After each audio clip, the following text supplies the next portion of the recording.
Happening right now, a fundraiser underway in Meriden to raise money for fire safety. It's an event that has been going strong for 3 decades. It's all part of a mother's mission to make sure no other family suffers a loss like hers. News 8's Brian Spiros has our story. Roberta Ash of Meriden has lived through every parent's worst nightmare. He was an only child, so we just lost our whole family. October 14th, 1983. Roberta's 7-year-old son Brian went to a friend's house for a sleepover just a few doors down from where they lived on Dogwood Lane. Around 10 o'clock at night, we heard this loud noise. We looked outside and we saw a fire engine going down the street, and you just had that gut feeling that it was that house. And it was. The mother at that home fell asleep while smoking. Roberta and her husband would later learn at the hospital that the mother and her 2 kids died in the fire, and so did their son, Brian. There were no working smoke detectors in the home. You never thought about losing your own child, especially a healthy 7-year-old little boy.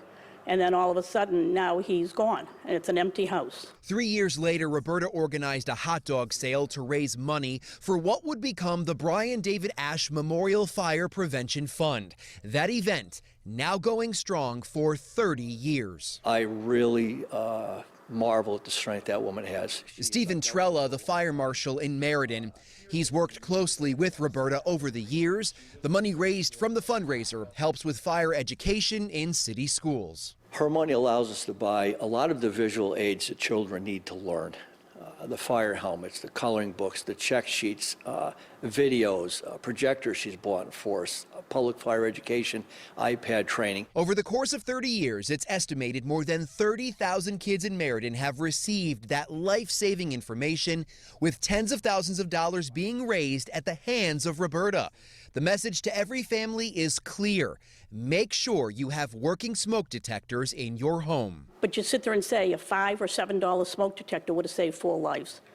And hopefully over the years, over these 30 years, people have listened to it. We carry smoke detectors on the trucks now because they're still going out.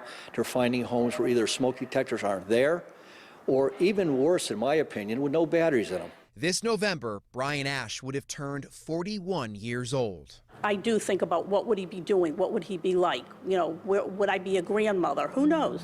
Instead, he'll always be that little boy whose name is helping to save others from a similar fate that is so preventable. Reporting from Meriden, Brian Spiros, News 8. Now that fundraiser is taking place outside the Stop and Shop at the intersection of Broad and East Main Streets. Started today, will run through Sunday. It's from 9 in the morning until 8 o'clock at night, all 3 days. And News 8 is a very proud partner of Operation Save a Life. On Wednesday, fire and carbon monoxide alarms will be distributed to fire departments across the state. This year, we are once again teaming up with Kidda, the Home Depot, and the Connecticut Burn Center. If you are in need of an alarm or know somebody else who is, contact your local fire department.